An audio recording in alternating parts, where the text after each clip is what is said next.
jërë ngeen jëf mbokk yi ñu ngi leen di sant di leen gërëm amat mbégte ci beneen numéro Poli Santé du mois de mai ñu ñëw ak yéen ci loo xamante ni daf leen di soxal alors la santé est capitale c'est une richesse boole ci c'est une priorité jamono bi nga xamante ni ñi ngi wax ak yéen ci numéro Poli Santé bi ak invité du mois Poli Santé ñi ngi ci ànd ak suñuy médecin chroniqueur consultant alors ñu koy namm saa su nekk di ko namaat ah docteur Amy Ndao Fall elle est là docteur ñu nuyu la ziar la yaa ngi ak nu mu tudd kii bi nu mu tudd sax Abaya la kii sama doom moo ko ñëw soo Fatou d'accord la fille du docteur Mame Mbeyam Thion macha allah j'entends parler ñu nuyu la ziar la namoon nañ la di wax bismillahi rahmaani rahim di sant suñu borom mi nga xam ne permettre ñu toogaat ci plateau bi tey di mën a jàkkaarloog askan bi di waxtaan ak ñoom nañ ko daan defee saa su ne di la fay di wax asalaamaaleykum wa rahmatullah wa barakaatu suñu téléspectateurs yi nga xam ne wax dëgg yàlla ñu ngi ñuy seetaan di ñu conseiller di ñu jox retour ci li ñuy def di nuyu sama rakk docteur Sëñ Fallou mi nga xam ne macha allah mu ngi ciy jàpp bu baax di def liggéey bu rafet ci santé bi di nuyu suñu invité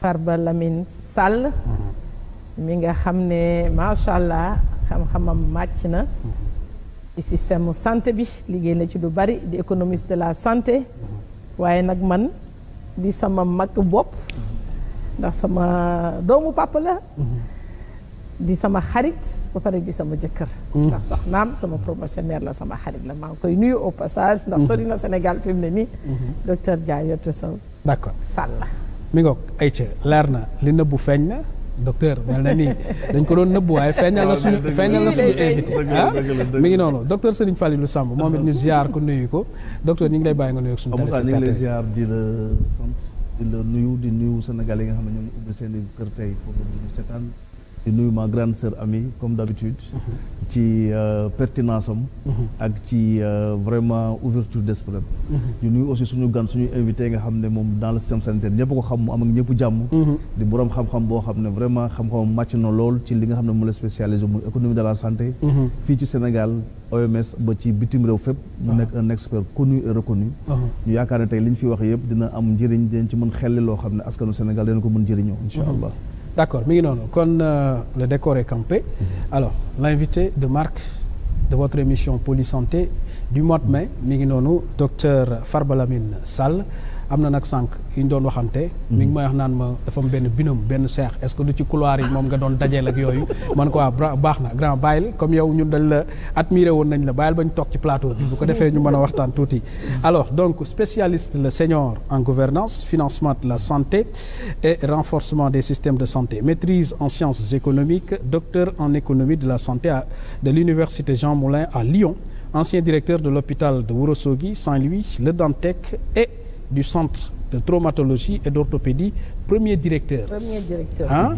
du CTO en 1989 ancien directeur de l'action sanitaire et sociale de la ville de Dakar ancien directeur de cabinet du ministre de la Santé alors ñu demaat conseil en financement de la santé au projet de décentralisation et initiative de santé communautaire agence d'exécution de l'USAID conseil en économique de la santé au bureau de l'OMS au Sénégal est-ce que foofu la ñuy yam non alors dañuy demaat ba ci kanam conseil régional de l'OMS en financement de la santé basé à Libreville pour les 10 pays d'Afrique centrale vous mesurez la dimension de cet invité alors yamul foofu membre de l'équipe régionale francophone de suivi et d'appui aux pays pour l'élaboration et la mise en œuvre de la stratégie de couverture sanitaire universelle donc loolu dina leen interpeller ci lu bari ci sujet bi nga xam ne moom la ñuy teg fonctionnaire de l'Organisation mondiale de la santé à la retraite mais il ne le ressemble pas parce que il tient te tout à l'heure il aura donc un exposé avec de l'endurance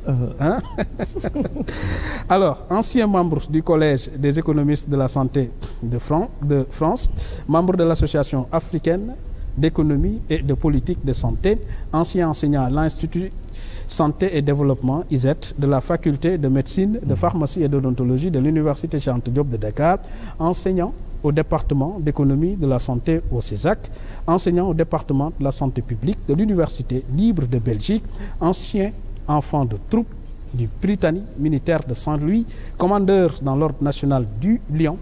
Alors ki nekk ci porte bi foog mu def garde à vous. Parce qu'un ancien enfant de troupe mi ngi fi.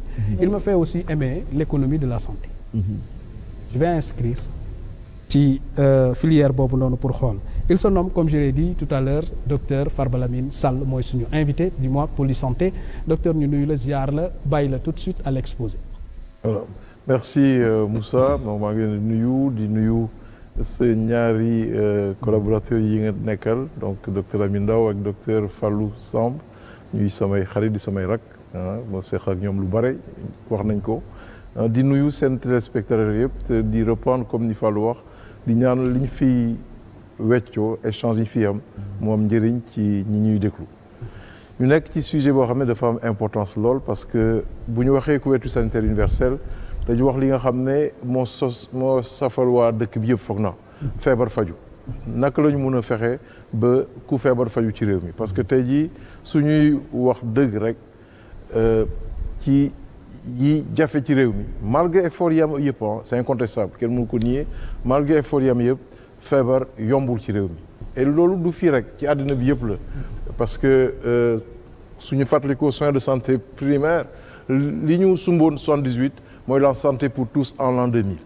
moo doon yaakaar bi ñu liggéey ci loolu malheureusement yegguñ fa bañ fa yeggulee mbootaayu xeet yi ñuy wooyee organisation mondiale de la santé dañ def réunion en 2005 def réunion ne ñun war nañu xoolaat suñu bopp war nañu fexe ba créer conditions yoo xam ne ku feebar di nga mën a faju te du la lor ci sa poche donc am ay soins yu disponible yu accessible mu nekk lu am solo lool ñoom ñu waxtaan ci en 2005 bañ koy waxtaan dañ ko waxtaan ci kuréel boo xam ne wàllu wér-gu-yaram rek la bañ ko waxtaanee 2005 ñu dawal 2006 2007 2008 ils se rendent compte qu'en réalité ñoom wér-gu-yaram la ñuy toppatoo mais décision yëpp du ñoom ñoo koy jël donc il faut que ñu jógee ci santé dem ci benn kuréel boo xam ne ci la ñuy discuter affaire politique mooy assemblée mondiale de la santé 12 décembre 2012 waaye 2005 waa santé foog ne ñoom rek la ñu d'accord ci ne il faut nit ñi faju mais ñu gis it ne pour que nit ñi faju il faut que ñu construire ay hôpital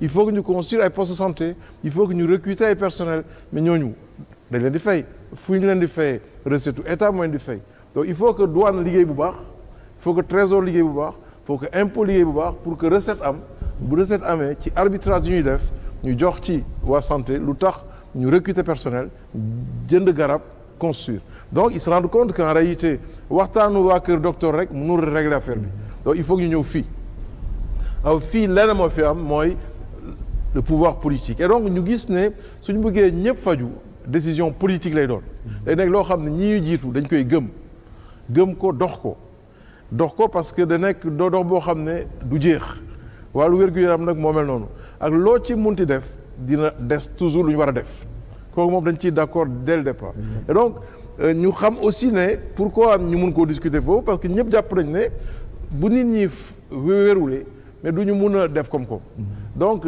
def xaalis ci wàllu wér-gu-yaram def xaalis ci wàllu économie la bañ nga ko ba bi ngay wax nga ne léegi ne affaire économie de la santé daf la soxal et donc on est bien dedans en parlant de la santé comme étant un investissement plus de productivité soo bëggee nit ñi gën a xarañ ci liggéey bi tey foog ñu am wér-gu-yaram ku yeewu te sa yaram neexul boo daan produire fukk boo deful naa juróom sax doo ko mun produire maanaam mun na am sax doo dem liggéeyi et su boobaa produire loo teg ci fay pour ñu fa donc il y a une double perte buy am production bi nga am amoo ko te it da ngay dépensé wu donc dañu war a def loolu alors loolu bi mu amee réew mu mel ni Sénégal bien que nekkoon na soins de santé primaire ak yëpp 78 et tout ce qu'on veut mais ici là par rapport à cela par rapport à l'engagement de 2005 qui jiite réew mi 2012 première déclaration président de la République Macky Sall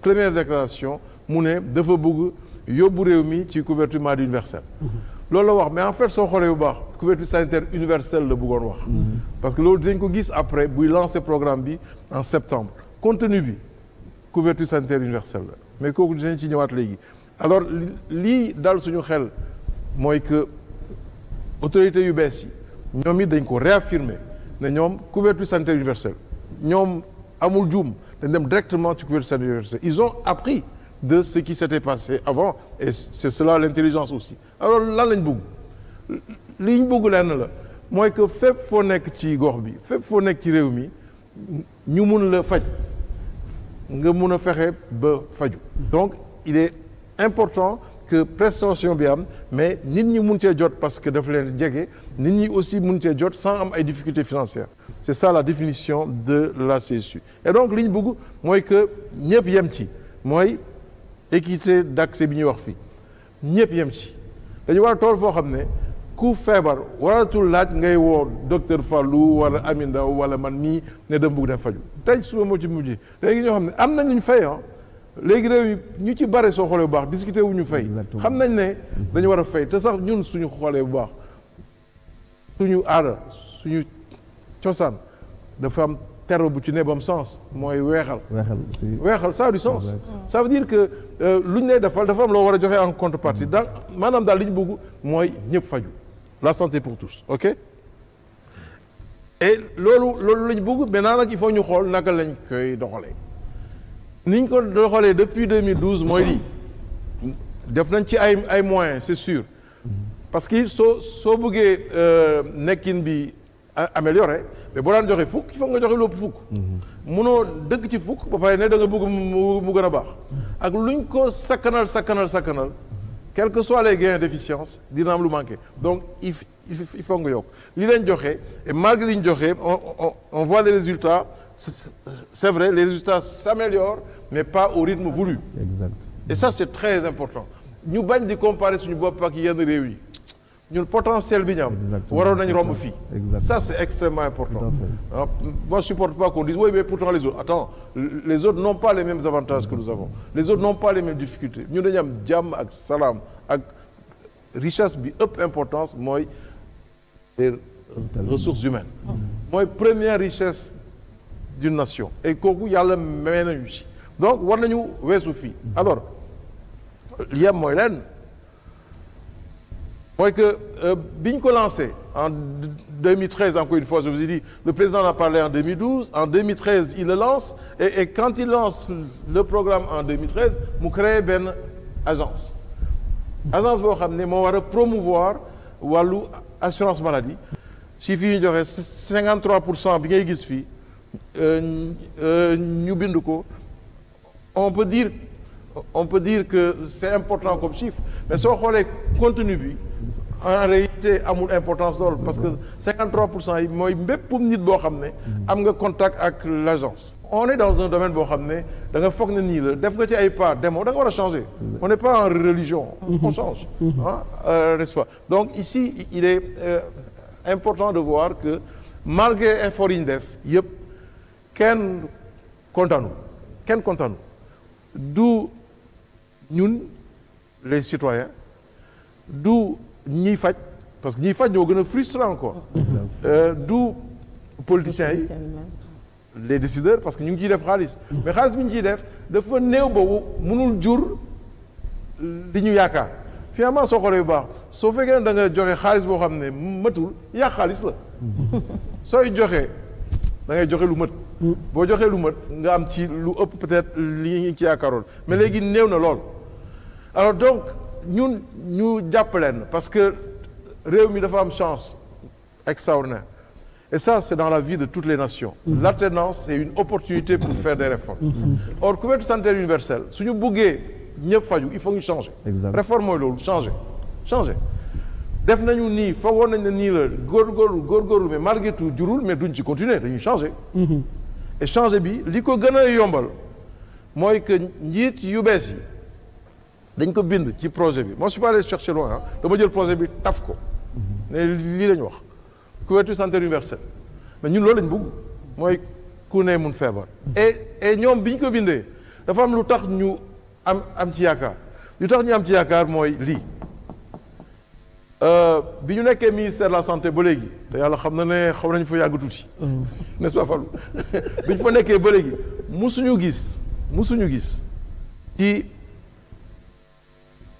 attribution au ministre de la santé ñu préciser ne dafa war a liggéey ak waa environnement dafa war a liggéey ak sport pour prévention contre les maladies te point yii ma mooy que liste bi su fekkee ne ci décret bi ñaar ñee ci ne ñun bu ñu nekkee waa santé ñun war nañ gis ne liste bi war na gën a gudd parce que mënuñu continuer di def comme si accident de la circulation yi nekkul problème pour ñun donc ministre de la santé mënul bañ wax ak ministre des transports ndax daf ci am wàll le ministre chargé de l'eau mënoo am une carte des maladies liées à l'eau qui am un programme de forage te yéen ñaar du ngeen wax yaa xayti il faut ngeen wax kenn wax ko mu yokk forage mais na def forage yi fi nga xam ne le problème des maladies liées à l'eau su boobaa dañoo xool ne li ñu waroon di jënd ci garab pour faj jaare dina wàññeeku ba ñu mun jënd yenn garab ok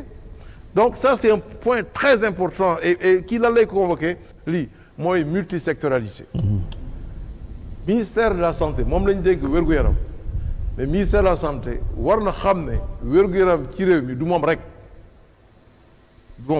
et je crois que c'est un appel c'est un signal très fort moo nekk nii donc lii c'est une opportunité képp ku nekk ci wàllu wér-gu-yaram da nga war a tëb ci lii mais ne c'est bon là ça va on va enfin y arriver parce que ñi nekk ci kaw gëm nañ ko parce que c'est important aussi il y a toujours un décalage entre le proclamatoire et l'effectif alors ñu yëg donc ça devient une instruction on donne instruction au ministre de la santé de faire de la multisectorialité na nag ñu am ci yaakaar aussi parce que dañ nekk ci contexte boo xam ne ñun kat gëm nañ ne ministre yi bu ñu leen joxee instruction ne leen def lañ ko le premier ministre va veiller à ce que ça soit fait et pour que multisectorialité dox il faut que mu nekk multisectorialité de redevabilité et on est redevable devant son chef alors bu loolu doxee su boobaa cube bii dinañ ko mun gérer cube bii ni ñu koy gérer mooy fexe ba service yi ñuy soxla mu law paquet service bi gën a am importance population yi ñuy couvrir gën a am importance li ñuy fay gën a néew loolu lañ bëgg ki dëkk Matam ki dëkk Dakar ki dëkk Thiès war nañ mun a dem à un rythme différent c'est sûr ba am un paquet de prestations boo xam ne war nañ ci mën a gis seen bopp te ñu bare mun cee jot ba pare fay gi néew ok alors loolu nuñ ko mën a am ñett ñii ñooy tax ñu am ko dafa am ñetti objectifs yoo xam ne dañ ko war a sóoraale mooy nañ ñëwaat ci définition CSU prestation de santé de qualité porte d'entrée CSU prestation la su amulee faj assurance amul il n'y a pas un besoin d'assurance il y a un besoin de prestation l'assurance est une modalité d'accès à la prestation foog mu leer donc assurance bi am na solo lool mais assurance bi da nga ciy dem pour mun jot ci paj mi parce que paj bi mooy tax nit ki am wér-gu-yaram ok kooku mooy deuxième chose mooy réduire risque financier yi mu waroo faju daal dafa jëlee ndóol su boobaa beneen feebar day ñëw ci saa si n'est-ce pas Fall jaay sa kër jaay sa lépp voilà tout de suite et puis maintenant troisième chose encore une fois suñu buggee feebar faju il faut que ñu xeex ak mbéppum jàngoro boo xam ne mun nañ ko xeex voilà donc c'est quelque chose de très important mais loolu pour que aussi mu am il faut que ñu régler ñetti mbir yu am maanaam encore une fois soo nee dama bëgg ñu vivre dans de bonnes conditions mais il faut nga yokk dépense bi da nga xool rek sa kër munoo di joxe 5000 bëgg am ceebu jël jàng chaque jour c'est pas possible foog yokk affaire tuuti yokk cere dolli ñeex voilà bon donc noo ko waxee yokk cere dolli ñeex donc c'est important deuxième chose mooy soo buggee ñu yokkal la xaalis yow da nga war a jëkk yokk à ton niveau mooy efficience dañu gis ne yàq bi dafa bare te li ñu gis mooy que ñi néew doole ñoo dàq yàq pauvre moo gën a mun a yàq donc les pays pauvres ñoo gën a mun a yàq et ñu ne suñu bëggee ressources yi yokku non seulement dañ ko war a yokk mais dañu war a néewal les pertes et puis troisième chose mooy fexe ba ñu éviter paiement direct ndax feebar du tàggoo te soo xoolee yu baax généralement kenn du feebar ay le 2 de ay le 20 la ñuy feebar te 20 xaalis bi jeex na donc il faut que ñu débrouiller wu ba instant bi ñuy fay ak instant bi ñuy faju du doon benn et donc lii mooy tax ñu dem ci lii mooy tax ñu dem ci CSU donc améliorer offre et bu ñu nee offre dañ ne offre publique et privée. Privé encore une fois c'est important ñun dañu war a liggéey pour bâtir un système de santé unifié. Unifié privé bi par ay convention mun na ñëw renforcer le service public et d'y appliquer les mêmes tarifs. Exact. On peut conventionner l'hôpital de Saint-Jean-de-Dieu ba muy def les mêmes tarifs que l'hôpital de Thiès. Ok, et ça c'est des discussions qu'il faut avoir et on l'a expérimenté. Exact, tout à fait. On en parlait. Ok, donc il est important que ñu xam ne bu ñu nee privé dañ ci bokk parce que tey jii premier recours aux soins c'est le privé. Région de Dakar bi ñu ne l'offre privée fait 6 fois l'offre publique. On va continuer à l'ignorer, c'est pas possible.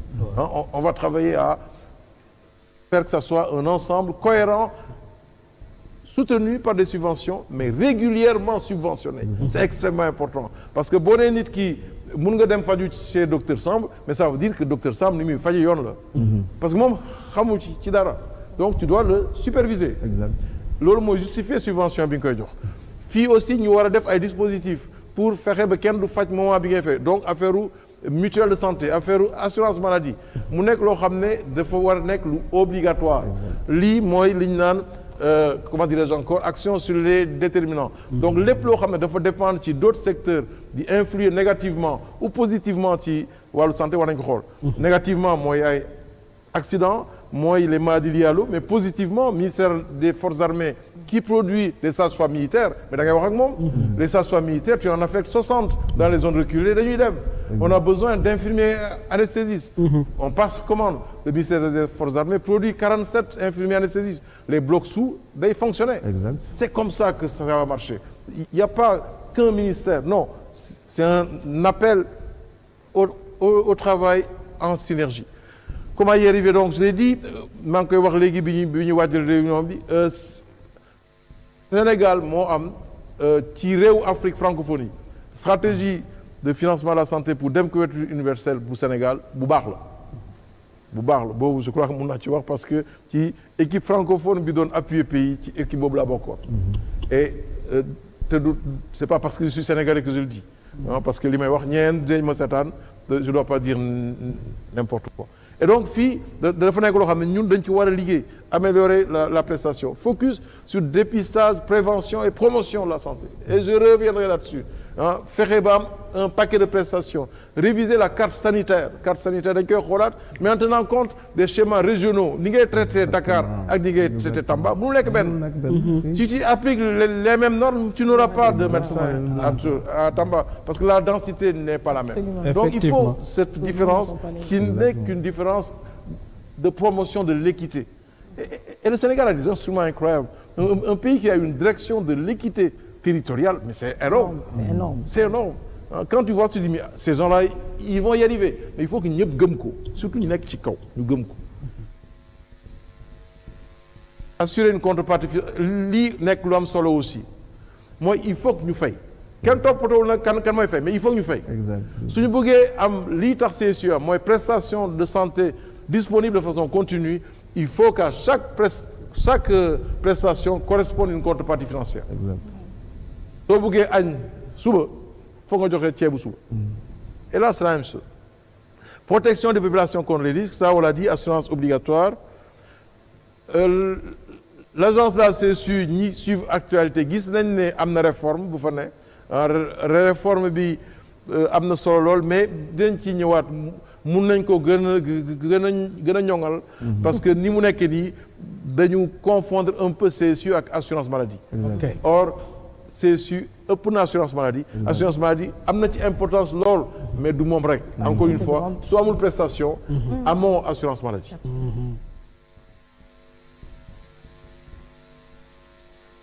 Alors maintenant lii ëpp importance pour ñun réew yu mel ni suñu bos suñu bëggee ku feebar mun faju dañu fexe ba ñi feebar néew surtout.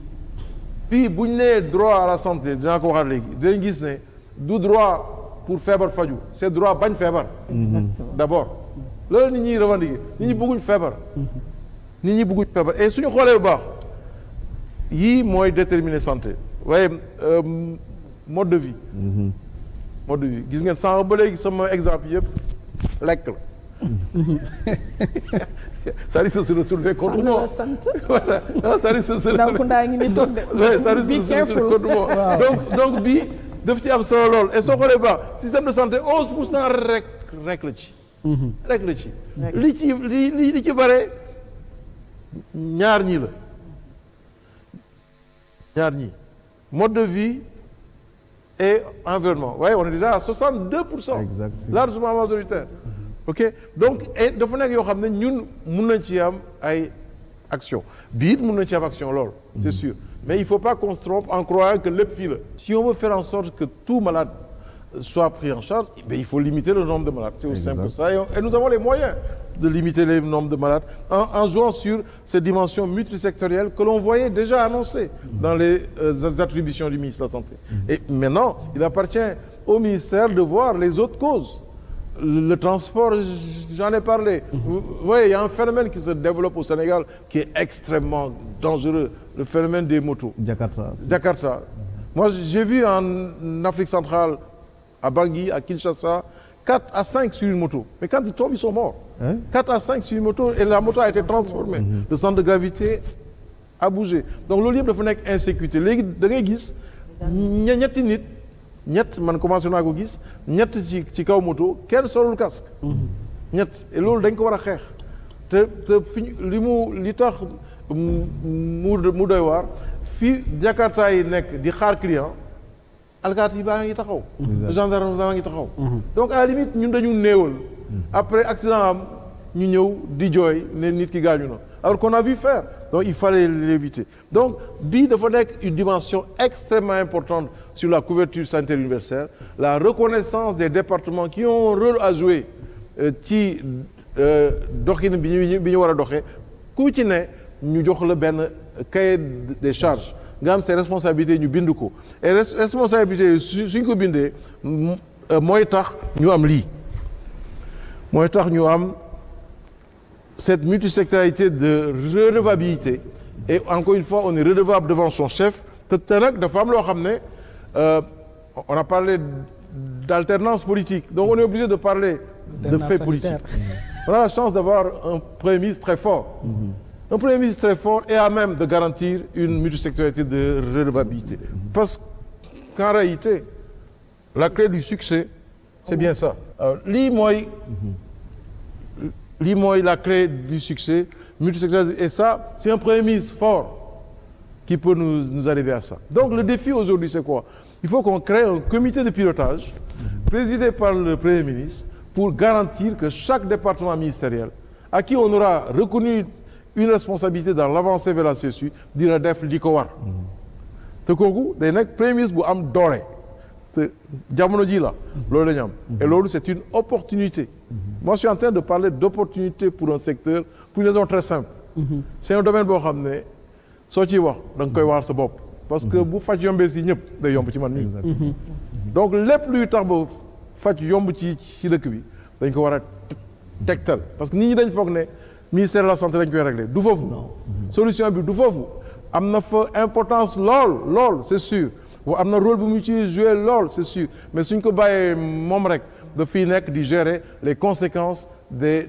manquements ou défaillances d'autres secteurs allez je vais accélérer donc fii en fait j'ai fait exprès de montrer les ministère de la santé li muy liggéey yëpp ci c'est sûr le ne protection sociale am na lu bari lu nekk ci CSU mais am na loo xam ne nekku ci forces armées c'est seen budget quand les infirmeries de garnison fonctionnent c'est pour la CSU mais l'achat de mines ça n'en fait pas partie même chose mais ok donc c'est un point très important cette feuille de route là et surtout cette dimension timing appropriée parce que quand le ministère de la Santé veut ouvrir des structures le ministère des Forces armées ne mooy former sages-femmes yi mooy former infirmières anesthésie il faut que ñooñu disponible mois d'octobre puisqu'on a décidé d'ouvrir en novembre et kooku xam ministre de la Santé mënul jox ordre ministre des Forces armées par contre le premier ministre peut dire yow yaa waxoon lii foo ci tollu c'est ça la redevabilité les paysans voilà ok parfait voilà alors lii dafa nekk lu am importance lool il faut que ñu comprendre le droit à la santé mooy lan J'insiste là-dessus parce que droit à la santé, c'est d'abord droit à rester en bonne santé. C'est important. C'est droit de ne pas être malade. Man bugguma feebar yàqayti bañ maan fa lay fajo mais comme maa ngi dund tant que maa ngi dund du ñàkk bés ma feebar su boobaa la ñu soog a wax droit aux soins lii waruñ ko jël teg ko fii lii moo war a jiitu parce que bu ñu gëmee lii ba dox lii faju su boobaa dina yomb je sais pas si c'est extrêmement important parce que lii de question et donc ici le défi c'est l'adoption du DPPD. Le DPPD, c'est quoi? Dépistage, prévention, promotion, déterminant la santé à prendre en charge, à rendre effectivement prioritaire. J'insiste, effectivement prioritaire. ndax wax ji bare na mais en réalité soo xoolee bu baax ay wax rek la. Donc il faut que ça soit prioritaire. Réduire la charge de morbidité, c'est soigner mieux en soignant moins de personnes. ñoom ñaar ñii ay docteurs yuy consulter lañu. xam nañ ne consulter 30 personnes ak consulter 15 personnes du benn.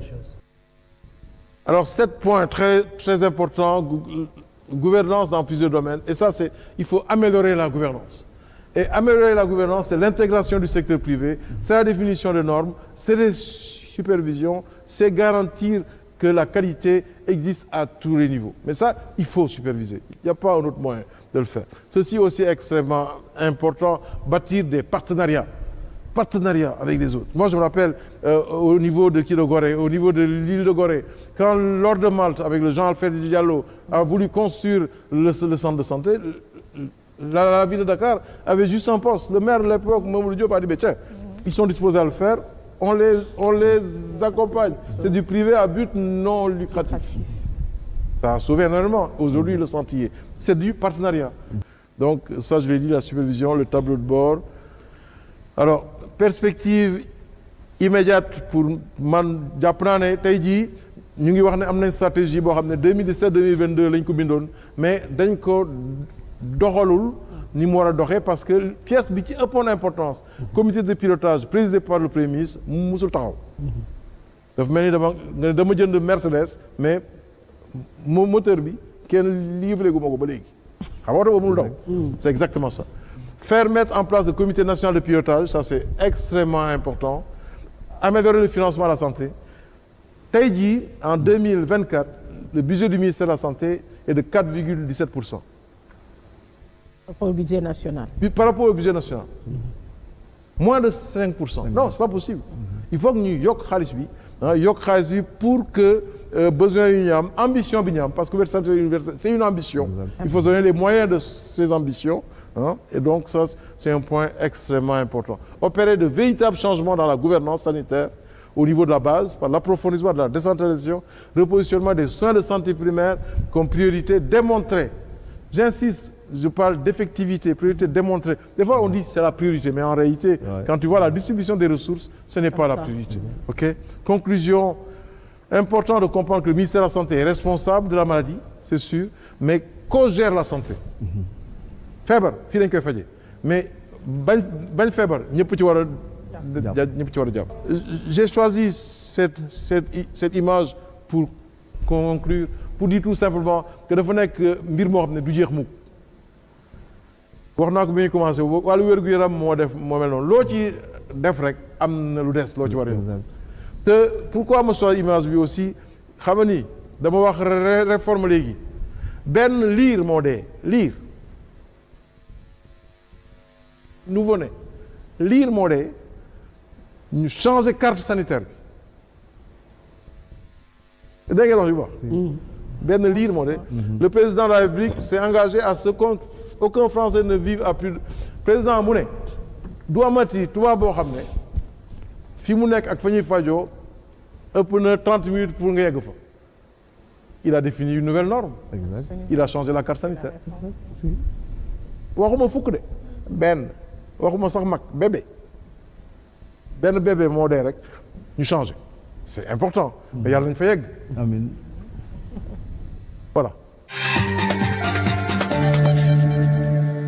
sans plus tarder donc ñuy fàttali rek ñi nga xamante ni ñooy téléspectateurs yi ñu topp seen programme 2STV di ngeen am mot to mot donc au bas de l'écran vous composez juste des lettres pour avoir un mot qui soigne un mal donc au finish dinañu dellu siwaat sur la réponse waaye tamit di wax ni kon tey jii nii le grand débat police santé s'installe docteur Amy docteur Fallou jot nañu am un exposé alors boobaak léegi ñi ngi di déglu am na ci foo xamante ni fa la ñu jóge woon ak émission bi dellu siwaat ci très rapidement ñu war a mën a wax ban appréciation la ñuy def exposé bi pour mën a installer donc le débat donc Amy di kontaan rek ci exposé wu Farba qui non seulement vient en son heure mais mu dëggal lépp lu ñu fi doon wax boobu ba léegi je pense que ku miin suñu plateau xam na ne yàgg nañu wax prévention promotion de la santé et que il faut gérer la santé et non la maladie tey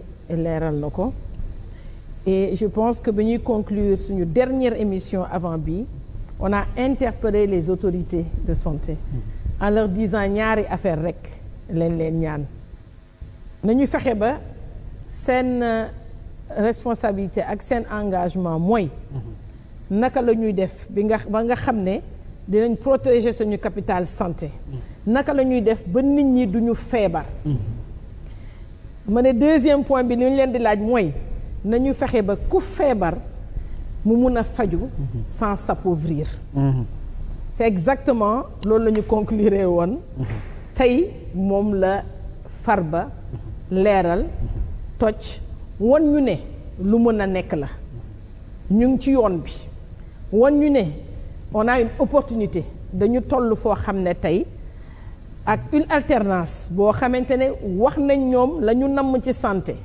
te la ñu namm ci santé les études ont montré que du santé kese moo ko war a dox foog ñu boole ci environnement foog ñu ci boole ci sport foog ñu ci lutter contre tous les facteurs de risque yi nga xamante ne day créer maladie ak yaatal ko ba nga xam ne képp ku ci war a liggéey ci tey loolu la Farba génne dinañ gën a sóox ci waxtaan bi mais ñun aspect bu ñu gën a ñor sincèrement mooy première partie bi parce que maladie bi ñu ngi ko doon gérer et c'est de la responsabilité du ministère de la santé comme il dit wax nañ ci lu bari nag ndax ba léegi intégré gu ñu privé ou autre on peut revenir dessus mais ñun volet bi ñu gën a ñor et que c'est important que nit ñi comprendre ko que les autorités se l'approprient mais que aussi les populations se l'approprient je considère que il faut que ñu won nit ñi ne que chaque personne a une responsabilité individuelle par rapport à sa santé ku nekk da nga war a sàmm sa wér-gu-yaram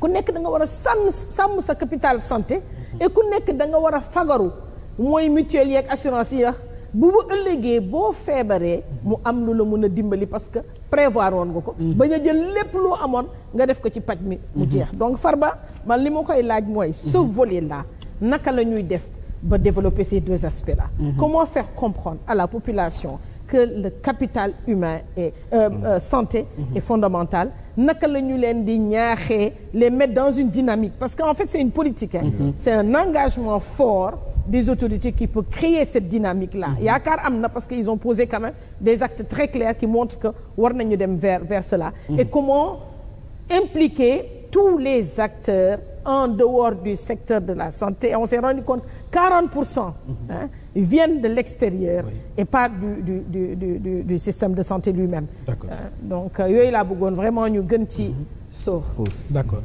alors docteur jot nga noté la question de Amy ñu bàyyi nga répondre ci d'accord en fait deux questions importantes la première question bi vous posez mooy comment faire comprendre population yi que ne santé capital bu am important maanaam pourtant lu yomb la parce que ku amul wér-gu-yaram mënoo faj benn soxla ku amul wér-gu-yaram mënoo dem liggéeyi donc tey jii sa première richesse mooy sa santé et donc yow lépp loo war a def pour préserver santé dafa nekk loo xam ne da nga koy def pour yokku en réalité et dafa am lu am importance loo ci wax di nga ne wàllu comment dirais-je encore wàllu santé responsabilité individuelle la ci nekk mais wane nañ ko on a montré que ne 43% c'est lié au mode de vie au mode de vie donc mënuñu nekk ci lu ñu neex comme on dit ba pare bëgg am wér-gu-yaram c'est pas vrai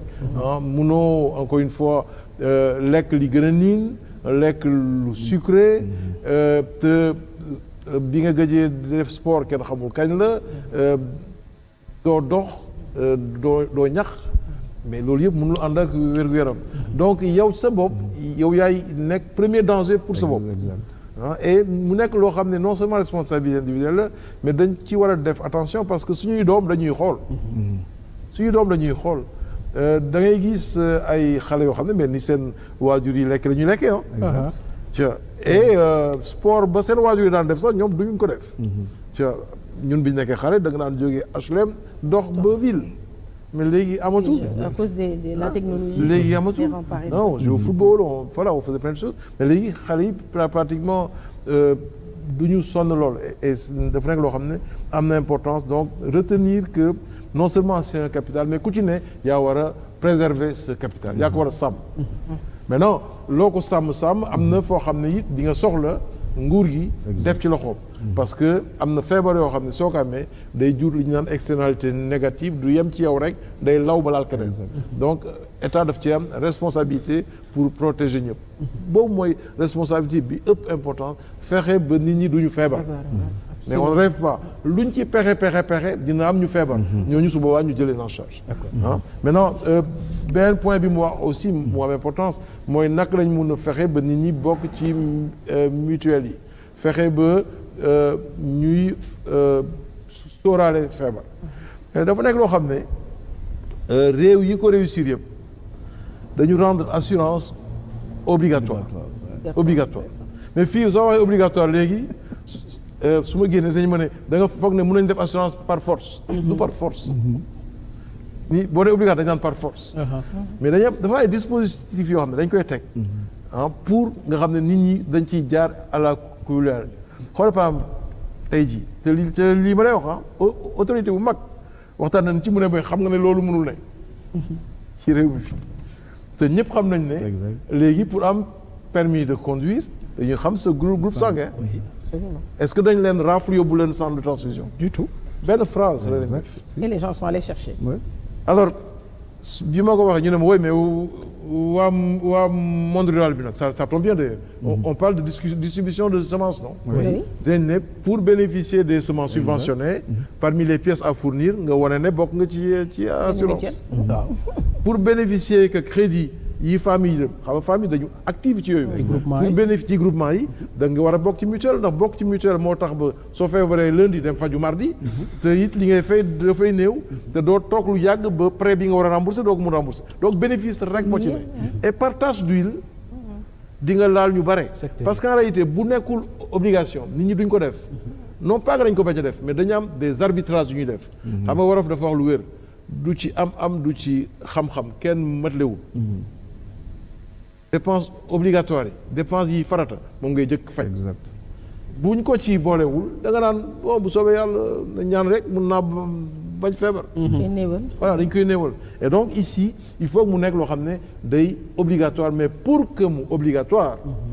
il faut nga am en face des prestations de très bonne qualité mënoon ne ñëppay naan ndox te ndox amul donc loolu laa ci bëggoon yokk il faut mu nekk loo xam ne dañ koy teg mu nekk règle mu nekk loi mais ñu ciy dem par tache d'huile di enrôler ba nit ñi gis njëriñ bi ci ne les gens vont te dire oui boo leen enrôler pour benn activité mun na ñu bàyyi ko du ñëppay bàyyi dina ci am ñu gis des gens qui vont ce qu'il y a de positif et dañ ci des et su boobaa man bi ma gis lii ci positif yow Moussa mii sama voisin di nga ne mais tiens kii li mu bokk baax na xaar ma dem te xoolal suñu xoolee bu baax li ñu am actuellement mën nañ ko par faire gaz c'est sûr mais foofu lay jeexalee mutuelle de santé yi ñu subventionné pour nga bokk ci xam ñaata la 3500 par an et dama yàgg a wax waa agent bu leen wax 3500 dafay mel ni dafa bare c'est 291 francs par mois 291 mooy ñeent fukk mooy juróom benn fukk yu manqué tuuti te kër goo dem ñëpp am nañ téléphone di charger crédit ñëpp dañuy charger crédit ñooy xuloo ci internet bi ah boy te charge bi amul benn bu nekk moins de 500 da ngay jàpp ne ci charge yi nga am. benn yoon rek nga ci génne benn charge dem bokk ci mutuelle. après nag ñuy améliorer paquet bi. ainsi de suite voilà. mais il faut passer par là parce que su fekkee ne prestation yi amul lu ko remplacer. comme contrepartie financière. prestation bu baax bi mu doon wax léegi. comme condition sine qua non pour am assurance maladie dootul ne.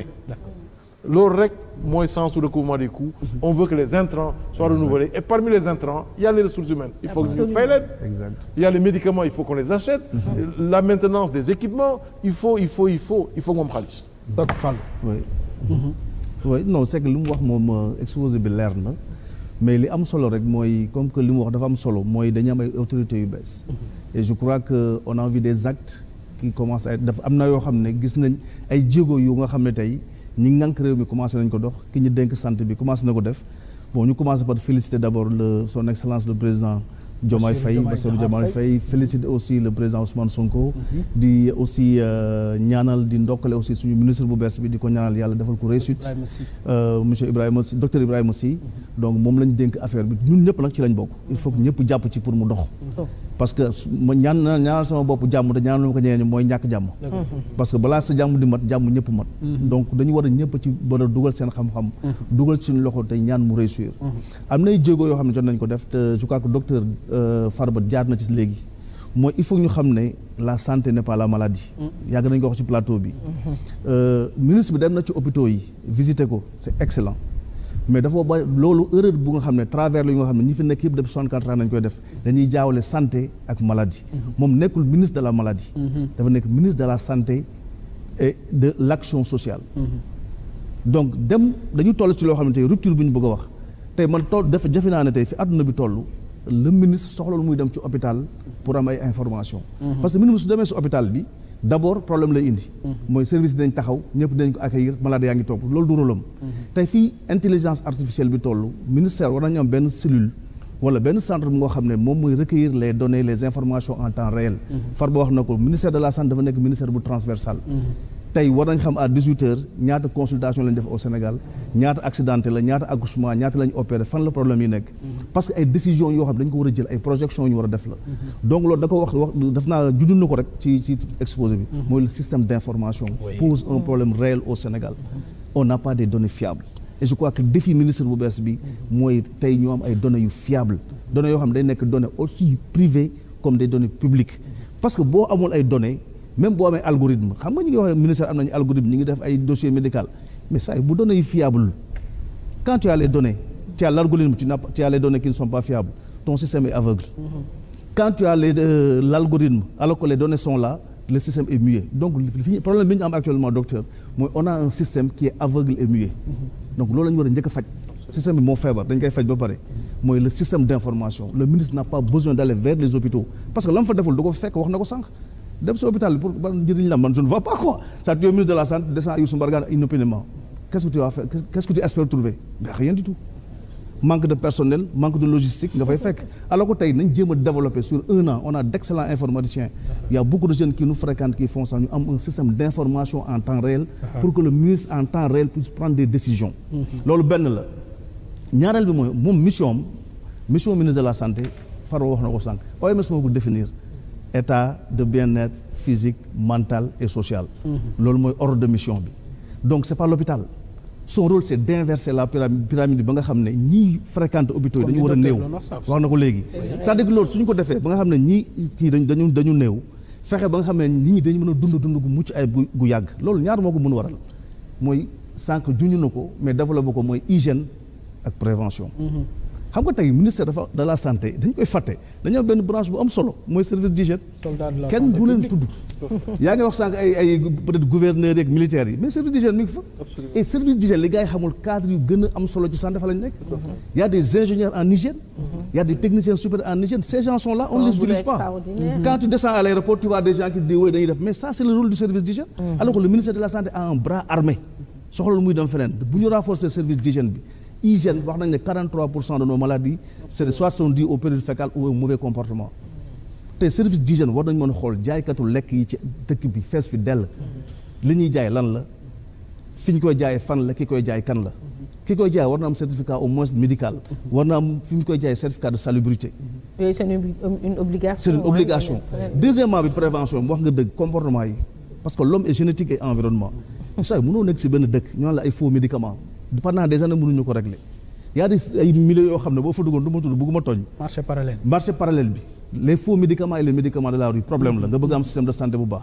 mais mënoo nekk si dëkk boo xam ne chaque jour ñu wan la ci réseaux sociaux yi benn soxna bu toog di jàmb ay saabam yoo xam ne kenn xamul saabu lan la ñu naan ay diw savon monsieur Ndiaye savon Doudou Ndiaye savon alors que les études sont là mën na loolu tey ñi koy diwoo mais da nga xool tey Sénégal léegi une fille boo xam ne day ñuul 2 semaines après mu puune mu nekk ku xes pecc pili xam nga ba pare léegi nga ñëw à 2 ans après cette même dame se présente à l'hôpital ne dafa am insuffisance rénale wala dafa am un cancer de la peau et c'est le système qui doit le prendre en charge ça pose un problème. Où est l'autorité? Ça c'est le ministère de la santé. L'hygiène et la prévention c'est important. waxu ko sànq docteur mooy la médecine préhospitalière ça pose un problème. Comment nos malades sont amenés vont à l'hôpital da ngay gis AVC ñu nguufaan la ci benn taxi mu yegg ñu ne dee na donc y a des problèmes essentiels yoo xam ne tey dañ yooyu ay déterminants yoo xam dañ ko war a laal. te loolu problème mooy laajul ay milliards. faire travailler le service d'hygiène par le système tey ci financement de la santé la contravention ça finance la santé. Absolument. Dans les pays développés partie des niches quoi. mais c'est des niches yu nga xam ne tey contravention yi bu ma bëggee jaay tey ton dañu war a wax est-ce que da nga wut certificat médical service d'hygiène bi nga fay 5000 francs. Absolument. dañu war a ñëw service d'hygiène dafa war a déplacé wu. xool fi ñu koy jaayee fan la xool li ngay jaay lan la ñu ñëw di ko tester di ko xool loolu mooy tax nit ñi duñu dem hôpital. Absolument. Parce que plus de 60% de nos maladies c'est l'environnement. Donc si on ne maîtrise pas notre environnement on ne peut pas avoir un système sanitaire efficient. Deuxièmement mooy l'assainissement. On a parlé du CSU mais tous ces scandales qu'on entend dans la santé il faut qu'on en parle aussi. Il faut que nit ñi sévir si. tey nii nga xam ne tey suñu CSU bi nu muy doxee xaw ma CMU bi nu muy doxee mais il faut ñu xool ko y a beaucoup de scandales dedans. Il y a beaucoup de problèmes avec les incidents rénaux, des cancers. Il faut avoir le courage aussi d'assainir ce milieu-là. Tous ces scandales de 1000 milliards de Covid là mais il faut ñu wax si. Les ordres yi nga xam ne tey dafa am ay scandales ci biir il faut ñu def ci enquête Cour des comptes dem xool lan moo fa xew. Parce que mënoo tabax dara da dafa assainissement. bu ñu la joxee terrain da ngay njëkk assainir doo ko poser ay fondements pour mun tabax. D'accord. Donc l'assainissement aussi il faut que les nouvelles autorités sax laa yow dama wax ministère dépasse que ñu jéem a assainir le milieu de la il y a trop de scandales. Le ministère de la santé pendant 12 ans tey le ministère bu ëpp scandale ci Sénégal. yi ñu gis ak yi ñu gisul. tey Covid ñuy wax 1000 milliards mais bu ñu poussé vous allez voir que c'est plus de 2000 milliards. Il y a des choses qu'on a que la Cour des comptes peut mënu ko xam. parce que des trucs yoo xam ne bu ñu ko fëggee dañ ci gis scandale am dina grave. Les incidents rénaux c'est grave les cancers. Des gens sont morts alors qu'il y a des unités qui étaient fonctionnelles il faut que ñu xool loolu. Donc c'est des man je demande aussi enfin nañ assainir milieu bi aussi. D'accord la question d'assainissement docteur Farba Lamine Doc Fall mi ngi koy posé tey li fi jot a am il faut que ñu ndëpp ko xam li ci nekk xam aussi que ni de 1960 à nos jours am na loo xamante ni ba tey moom moo fi raam dernièrement scandale yi nga xamante ni jot na ko wax nan la ñu mën a assainir le milieu pour am nag comme ni nga ko waxee sànq alternance bu ci nekk déclic la révolution la pour ñu mën a dem feneen. Eh bien, je pense que ce que Fallou dit est un fait réel. Il y a des problèmes, on ne peut pas le nier. Et ces problèmes ñëpp tey dégg nañ ko. parce que je crois dañ toll ci benn jamono boo xam ne la chose la mieux partagée c'est l'information. Exact. Rapport yaa ngi génn am na yu xew yu ñu wax et ñi ci war a wax dinañ ci wax ñi ci war a jëf dinañ ci jëf. Ça y a pas de doute. Mais pour moi, le plus important, c'est que nous comprenions un peu le sens aussi d'une émission comme celle-là. C'est un peu moyen pour apporter une contribution. Exactement. C'est notre au objectif. fonctionnement du système de santé sous nous.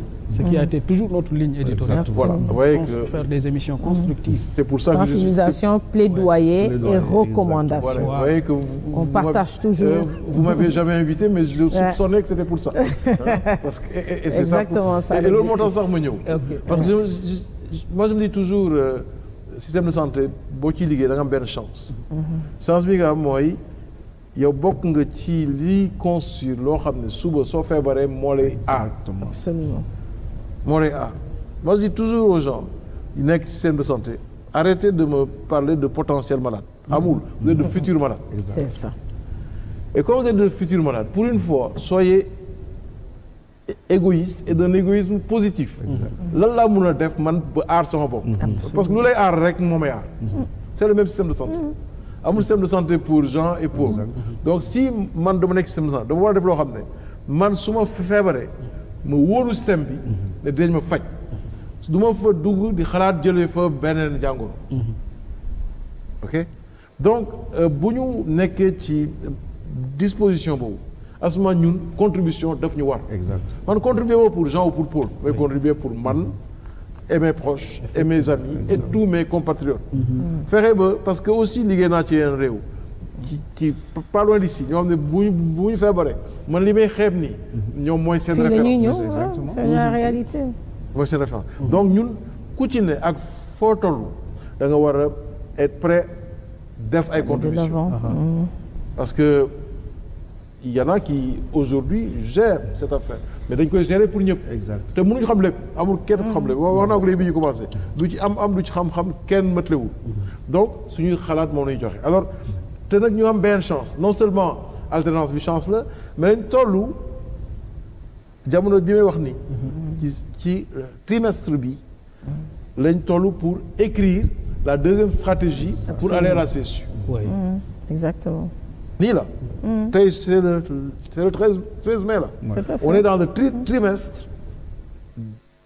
d'élaboration de la prochaine stratégie mooy naka la Sénégal di doxee pour que ku mun a feebar faju ñoom chance mu tombeek nguur gu bees bu ne ñun dañu bugg changer améliorer solidarité Rupture. et rupture boo xam ne lii Fallou di wax ci assainissement day yomb rupture ci jubal jubanti bu ñu yàkkamti ça sonne très bien n'est-ce pas donc assainissement boobu ngay wax ñi yor réew mi yor ko c'est dans les motifs parce qu'en réalité ñun ñoo moom réew mi ku fi yor réew mi dañu dañ la ko dégg waaw. je crois que c'est bon que les gens comprennent ça kenn moom ko ñun ñoo ko moom borom réew mi amatul quoi. amul c'est fini ça donc jubanti boobu mais dina indi assainissement bi muy wax et il est important encore une fois la gouvernance sanitaire voilà il est important que ñu comprendre ne suñu buggee ñun ñi wóoluñu dañuy gis effort yi ñuy def pour que affaire yi jub tout à fait ay nit rek la ñu am il peut y avoir de l'imperfection mais ce qui est important c'est les efforts faits ok ça c'est important deuxième chose bu am importance bu Fallou wax mooy bi Fallou naan dafa am confusion santé ak maladie mais il a 1000 fois raison moo tax soo xoolee bu baax man chaque fois qu'on a parlé de droit à la santé moi je suis un fonctionnaire de l'OMS je suis dama dellu OMS ne luy santé parfait bien-être ce n'est pas l'absence de maladie du tout donc man foofu laa ko jàppee pour man droit à la santé mooy am droit wér am droit bañ feebar ñu war ma jàppale ba ndoxu foos yi du wala ngaan ba sama bundu kër sama doom di ci foof ba feebar ok donc droit à la santé mooy loolu mais ñi bind constitution OMS xam nañu ne lu ñu leen aar am na ay feebar yoo xam ne ala kulli mënul yàq su feebar yooyu nag amee war nañ leen jël en charge mooy phénomène u entonnoir bi muy wax sànq pour que ñu mun a am loolu il faut que ñi nekk première ligne maanaam poste de santé yi ak centre de santé yi ñu renforcer leen ba ñu mun a absorber rek ñu absorber leen mu yem foofu ok ñi gën a néew yegg hôpital su boobaa comme barewuñu comme wàññeeku na parce que jël nañ leen en charge en amont kii leen di gën a mun toppatoo ok et donc dafa leen loo xam ne dafa am solo lool et foofu nag pour que ñu mun fa yegg wala li ma wax sànq il faut que yeneen ministères yi jouer seen partition ministère de la santé rek moom la ñu responsabiliser ci wàllu faj bi nga bien que sax nekku ci moom rek forces armées day faj éducation day faj intérieur day faj mais bu ñu nee problème mu wér-gu-yaram c'est normal ministre de la santé la ñuy xalaat mais nekku ci moom rek donc ñun dañu war a liggéey ak yeneen ministères yi encore une fois ñu jox ku ne ce rôle et ministère de la santé dafa am rôle bu muy jouer et rôle bi muy jouer mooy exploiter li fa ne lépp y compris les services d'hygiène. Exact. Tout à fait. c'est je fa ne bu ñu nee dañu war a xam nga devise u service d'hygiène dafa neex.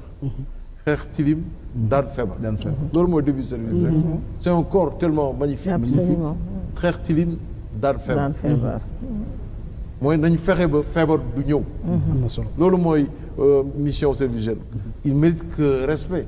et donc il faut travailler à renforcer le service d'hygiène pour que seen partition ñu mun ko jouer pour néewal maladie yi et à ce moment-là les gens seront bien pris en charge. mu des la question du système d'information. c'est capital. Ah bah oui. La question du système d'information depuis 2 ans bientôt en tout cas depuis 2 ans au moins il am na problème ak syndicats yi. principalement un syndicat. et dafa nekk loo xam ne il faut que nit ñi régler ko. nañ ci wax sérieusement. moi c'est quelque chose que je comprends pas. mooy toog autour rétention des données. non mooy toog autour d'une table. xam nga soo bëggee aussi problème ñu régler ko. ngeen toog wax ci. ki nga koy séqal. da nga koy respecter. respecter les gens sont d'égale dignité. c'est vrai. et on n'est pas plus patriote qu'eux. xam la lañ soxla dans une large mesure. une écoute déglu ak respect. pour leen déglu ak respect. écoute attentive. et construire solution bi ak ñoom. c'est une arme qu'ils utilisent. mënoo leen jéem a wan ne grève leen lu leen neex faalewuma leen. et puis aussi c'est vrai bu ñu nee rétention de données ça peut choquer. kenn war ko def. c'est sûr mais dañu war a éviter bañ fa yegg. exactement. éviter bañ fa yegg parce que nag dafa am lu militaire yi wax lu am solo. nit mun nga revendiquer lu ne ba mu des l'arme de le choix de l'arme de l'adversaire. exact. maag Fallou dañuy xeex. mais Fallou bul dóor trop day may ray non. amul fenn. donc système d'information bi c'est extrêmement important parce que on ne peut pas piloter on ne peut pas assurer une gouvernance sanitaire sans information. prise de décision donc ak lu mu laaj war nañ ko def pour que ñi jiite ministère toog ak syndicat bi ñu discuter trouver une solution parce que ñi discuter du moins ñi jiite ministère bi ak ñi nekk syndicat bi benn point la ñu am en commun qui est le plus important la marche du système de santé. D'accord alors man am naa ñaari préoccupation docteur benn bi d'abord c'est sur le plan leadership maanaam projet la lan moom mooy porter leadership bi nga xamante ni dina def impact ci suuf ba li nga naan obligatoire la nit ñi du ko jàppe force ndax dina gis ni autorité bi moom bu nee nañu jëm fii kenn ku ci nekk dina def un don de soi comme ni ñu koy waxee ci jamono ji loolu benn la beneen bi moom mooy loolu aussi day impliquer leader bi mu doon koo xamante ni réewam daf koy gëm de sorte que bu feebaree fii la mën a fajoo parce que la question des évacuations sanitaires dafay poser benn côté manquement bu bëree bëri boo xamante ni ay devises la yuy génn ci suñu réew loolu benn la préoccupation boobu beneen bi moom mooy bu fekkee tey nee nañu ci ginnaaw am na kenn koy fay yan mécanisme de financement la ñu war a tëral en tant qu'économiste de la santé pour mu mën a supporter coût bi d'autant plus que ni tey taux bi nga joxe sànq eggul ci suñu budget bi nga xamante ni fa la ñu jëm recommandation yi nga xamante ni moom la ñu doon wax ba léegi 15% yi aussi nekku ci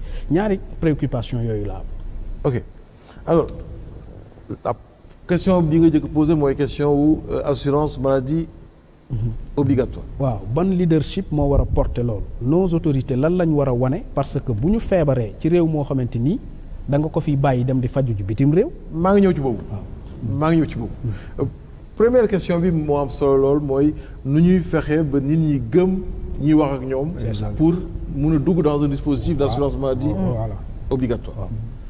li koy wone mooy li ma wax sànq encore une fois munoo ne ñëpp dañu naan ndox te amul ndox. le premier investissement pour l'instauration investissement bu njëkk pour nga instaurer assurance maladie obligatoire c'est la qualité des prestations. Absolument. il faut que mu jar ko. pour nit ñi mun a def seen xaalis. mu jaral leen ko. pour suba. parce que problème assurance mooy loolu mooy sa xaalis yaa ngi koy dépenser te motifu dépense bi ñëwagul. exact te sax bu sa ñaan nangoo lool. dañuy cotiser at. te doo ko laal. exact bu sa ñaan nangoo lool nekkul éducation sénégalais yi aussi bokk du ci dugg. si day ñëw parce que il faut que ñu bañ a aussi confondre couverture l'assurance maladie ak tontine. parce que problème bi ñu am il faut nga teggi. mooy loolu. c'est-à-dire que da ngay gis ko ñu ne la man boobu léegi maa ngi participer musuma feebar. ñun dañu daan wax femme médecin yi mooy tontine bu doon ñaan yàlla teggi. Fallou mais c'est une solidarité. même ça il est prévu dans l'assurance. des mécanismes. Voilà, des mécanismes. De remise ou rabais quelque part. Exact. Qui font que quelqu'un qui s'est bien comporté ba bañ feebar. Exact. ah mu am une sorte de bonus buy ñëw ci moom. Même les assurances mais l'importance encore une fois si on veut avoir une assurance maladie obligatoire, il faut que ñu garantir prestation de qualité de façon continue. Da ngay discuter ak nit ñi xam la ñuy wax mais man fii mun ma bokk mutuelle infirmier bi du fi nekk mukk mais teg sama xarit te suma feebar du gis. Donc loolu daf nekk première chose bi. Donc maintenant suñu amee loolu prestation yu disponible ñu mettre en place des mécanismes yoo xam ne day garantir paquet de prestations bu attractif. du ma cotiser te cotisation bi mais su ma feebaree kenn du ma sax faj. parce que lan moo cher il faut ñu xool lan moo cher. et li cher loolu la ñu war a mutualiser suñuy moyens pour que bu ñu nekkee 4 nii ñun ñeent ñëpp mënuñu feebar en même temps. donc bu ñu nekkee 4 man li may teg ñun ñeent ko bokk. ku ci ne boo tegee benn am nga ñeent. et su boobaa ñu def face à ces affections. mais encore une fois il faut que mu nekk loo xam ne day wéeru ci prestation de qualité paquet de base boo xam ne it dina tax ba lii tax ñu naan wér-gu-yaram dafa cher dootoo ko yëg en tout cas mu gën a néew. Maintenant j'en viens à la question fondamentale bi nga ne na njiit yi di fajoo fii. Je disais à Fallou bi ñuy ñëw généralement bu ñuy jàng dans le système de santé en économie de la santé xam ñu lan la ñuy jàngal équité d'accès. mooy fexe ba ñëpp mun faju. La Covid est extraordinaire. Oui. La Covid nous a fait découvrir leçon. Effectivement. L'équité d'inaccès. xam nga man mosuma ko jàng. ñi def économie kenn mosu ko jàng. La Covid en bloquant les avions. a empêché les gens d'aller soigner. Pour une fois kenn mënul dem faju. Pour une fois lépp fii la. et booba su boobaa tu as vu la solution. Tout de suite on a dit il faut un plan d'investissement. Exact. Ils se rendent compte que attention là entre la maison et la piste de l'aéroport ça fait il faut une sécurité sanitaire. et su boobaa ñu commencé def fii. mais loolu warul nekk un coup d'épée dans l'eau. dafa nekk lu ñuy gëm lu ñuy lawal. et lawal bi war a gën a yomb encore si on respecte nos engagements internationaux. Sénégal dafa bokk ci kuréel bu ñuy woowee UEMOA. UEMOA dafa am un projet de développement de pôle d'excellence. fexe ba 8 pays mel ni benn lañu. Absolument. Qui spécialisé. cardio fépp dina am cardio mais un niveau de technicité. high level boo xam ne mooy nekk Côte d'Ivoire par exemple. ñii beneen discipline. ñii beneen discipline ñii beneen discipline. Comme ça qu'on va. su boobaa l'histoire des devises dont tu parlais. Oui. C'est vrai que déjà on est dans la même zone monétaire. te nit ñi duñ dem fu sore et ça va coûter moins cher. Beaucoup moins cher. Mais encore une fois ça commence par une chose, par un partage d'une compréhension du droit de la santé dans les 8 pays. Il faut que nous comprenions que pour que l'hôpital soit bon, il faut que les niveaux inférieurs soient excellents. Oui. Le succès de l'hôpital est en dehors de l'hôpital. Si on veut construire des hôpitaux de référence de grand niveau, il faut faire en sorte que la demande soit minimisée au maximum. Et donc, si nous devons faire loolu, am ay centres d'excellence, am ay njiit yu patriotes qui donnent l'exemple. Su boobaa nit ñi dañuy fajoo fii. Mais donner l'exemple, il faut être grand patriote pour le faire. Et encore une fois, c'est ça aussi le leadership. La souveraineté. Et c'est ça. Ouais, on parle de souveraineté thérapeutique. Il faut allier souveraineté thérapeutique et démocratie sanitaire. Et démocratie sanitaire, c'est exactement ça. loolu laa la bëggoon wax nag c'est-à-dire que souveraineté boobu dafa am benn message bu fort boo xam ne suñu autorités yu bees yi dañ ko am. mooy su mu juumul première sortie premier ministre fan la woon. C'était pour aller faire pour lever du corps son prédécesseur Boun Abdallah loolu signal bu fort la bu yàlla joxe c'est-à-dire que tey aujourd'hui ba léegi nii on n'a pas le choix muy yow muy man muy beneen autorité yéen mara day taal bu ñu yenn feebar dalee dañu obligé jël avion dem te je crois que loolu rek signal bu fort la benn signal bu dañu ko war def parce que souveraineté sanitaire ak démocratie bi daf ci am solo te loolu pour ñu mun ko am dafa am loo xam ne question bu laa ko bëggoon posé amee nga jégal ma mooy jusqu'à présent on n'a pas parlé de la place du secteur privé de la santé dans cette couverture sanitaire universelle vous avez fait le Maroc bëgguñu développer parce que jusqu'à présent on a parlé de pôle dafa may opportunité yoo xam ne man d'accorduma tey comme ni ñu ko waxoon sax ñuy comparer Sénégal ak yeneen pays Afrique de l'Ouest yi ñun on a 105 ans de médecine on a formé l'ensemble des médecins maghrébins et africains donc tey fi ñu toll nii war nañ dépasser foofu opportunité boobu nga yow ma opportunité bu mag la pour le privé boo demee tey en Tunisie wala nga dem Maroc 80% de la pratique de la médecine est gérée par les privés. Absolument. Donc loolu mënoon nañ permettre développer des champions privés qui existent ici au Sénégal et essayer de trouver des mécanismes comme ni nga ko waxee sànq mooy des mécanismes de compensation. Exactement. De convention. Parce que CMU bu signé wul convention ak les privés ils l'ont essayé. Demande bi day ils sont venus nous voir. Mais le problème bu ñu am mooy dañu am problème mu financement la ñu am. Fallou. Même ça, il y a des choses avec mieux, je vais te dire. Vous voyez, je disais tantôt que CSU réforme règle. Exact. Absolument. Réforme règle. Et le meilleur moment pour faire des réformes, c'est l'alternance. Ouais. Ok. Donc, non seulement le privé est un partenaire naturel, j'en ai parlé. Absolument. J'ai parlé de conventionnement à faire. Mais il y a une dimension extrêmement importante. Il faut réformer l'exercice privé de la médecine dans son financement. Il faut susciter la rencontre du capital et du savoir. Exactement. Du capital et du savoir. Ça n'a aucun sens de dire la clinique ne doit être financée que par un médecin. Et si le médecin n'a pas de sous? Et c'est la réalité, souvent. Le médecin n'a pas de sous. Mais même le médecin n'est pas formé pour gérer. Attends, voilà, non seulement ça, mais moi, j'ai les sous. Je ne sais même pas gérer. J'ai les sous. Toi, tu es médecin. Mais on doit réviser les textes de sorte à ce que man ak yow ñu mun bokk une clinique monter ko et lui qui est spécialiste de gestion hospitalière ñëw gérer ñu. Il y a mieux que ça. Et je pense que c'est des pistes qu'il nous faut explorer et rompre avec ce protectionnisme qui n'est pas producteur de richesse. Parce qu'en réalité, si on dit il y a que le pharmacien qui doit, il y a que le médecin qui doit, alors qu'en réalité, l'histoire de la pratique médicale, c'est du business. Hein? C'est du business. Partout dans le monde. Le tourisme médical qui amène les gens en Afrique du Nord, c'est du business, nous, on peut l'avoir en Afrique de l'Est. On peut l'avoir, et j'en parlais en disant qu'en Guinée, Mali et autres, mais on peut récupérer une clientèle plus solvable en investissant et en faisant en sorte que, encore une fois, les équipements. Je donne toujours l'exemple des médecins militaires. Ils se trouvent très frustrés. Tu fais ton stage au Val-de-Grâce. Après, tu descends ici, tu es affecté à Dioub. Tu as vu le fossé? Donc, nous, on doit travailler à combler cela. Mais ça se fera sur le long terme aussi. Et c'est ça, la CSU. La CSU est comme une construction. Comme un baobab. Celui qui plante l'arbre, généralement, ne mange pas le fruit. D'accord. Absolument. Moi, je pense que, sincèrement, on a plus ou moins fait le tour. Et ce qui nous importe, nous, sincèrement, c'est, comme tu dis, c'est ce changement, nous, qu'on veut voir. C'est ce changement de paradigme qu'on veut voir.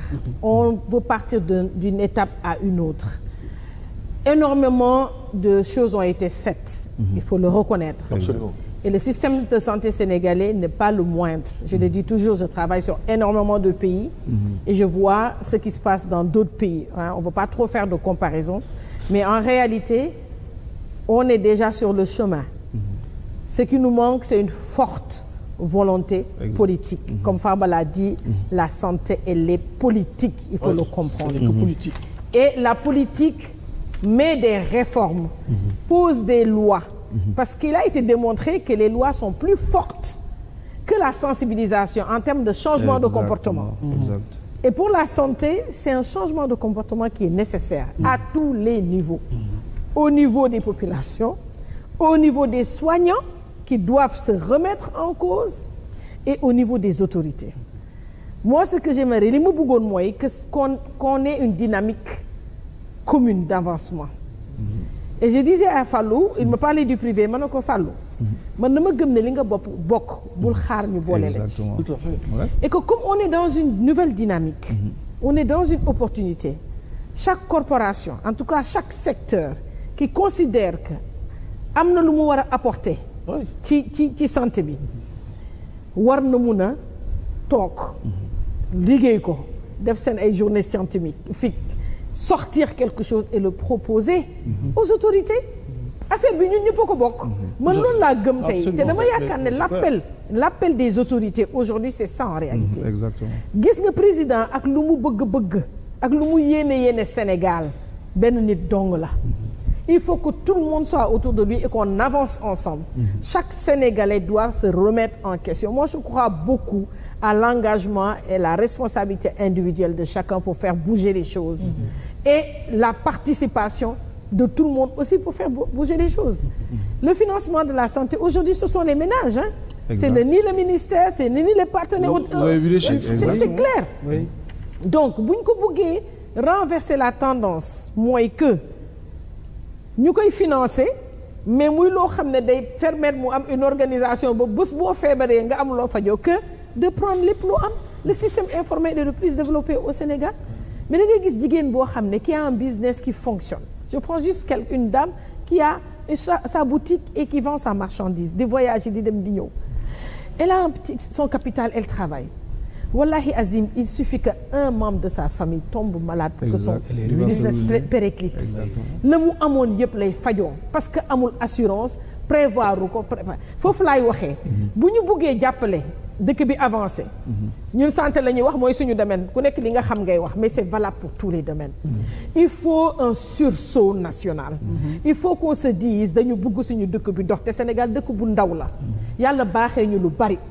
Lu bari mooy li gën a jafe ci dëkk yu bari mooy le capital humain. Les ressources humaines. Sénégalais xelam day naaj. On a tout écrit. On a tout ce qu'il faut. Mais comment faire pour implémenter tout ça? Comment faire pour ñu doxal ko? Comment faire pour que ku nekk gis ci sa bopp? Man loolu laa bëggoon. Que ku nekk fa nga toog xam ne da nga cee bokk. Et lan lay def? Et que nous les corporations ñuy toog ci salon yi di critiquer. Qu'on se lève pour dire lan lañu mun a jàppale système de santé bi defoon nañu ko gouvernement bi de. Exact. suñu bopp lañu ko defar ak suñu askan. na ñëpp jóg. qu'on aille dans la même dynamique pour améliorer les choses. Un égoïsme positif. Exactement, c'est ce que tu appelais égoïsme positif. Oui, docteur. Oui, j'étais en train de dire que li docteur wax c'est ça effectivement ñun ñëpp ku ci ne tu dois être prêt à apporter la contribution, c'est sûr. Et aussi se dire que dafa nekk secteur boo xam ne doo ji tey récolter suba. Exact. doo ji tey récolter suba. surtout ci fànn bi ñu ne. couverture sanitaire universelle. couverture sanitaire universelle suñu buggee ku feebar faju li mu laaj dafa bare. sànq bi may wax affaire déterminant Fallou mu ne est-ce que du commencer depuis école. fallait commencer. Exact. Depuis école. Et la maison. Depuis école. Exact. Éducation sanitaire. Effectivement. barke démb dama nekkoon benn atelier à Thiès. ñu discuter avec les maires sur la santé dans toutes les politiques. ma leen mais attendez da ngeen di subventionner non les ASC. Ça les maires sont forts. Subventionner les ASC. C'est une excellente chose. Mais subventionner vraiment des ASC. Associations sportives et culturelles. Et dans le volet culturel, il faut que primer ñi véhiculer des messages favorables à la santé. Il y a un maire qui me dit ah oui, pourquoi pas. Donc oui, c'est des petites choses comme ça qui n'ont l'air de rien, mais qui peuvent faire la différence. Faire la différence. On peut changer les choses. Et ça, encore une fois, ça demande la participation de tout le monde. Mais dans la discipline. Notre grand problème, encore une fois, c'est un problème de discipline. Si on ne règle pas cette question de discipline, on ne fera rien de grand. Et j'en viens encore aux motos Jakarta, parce que moi, ça me tue. Je vous assure. Et puis les mecs dans le père jégalu de.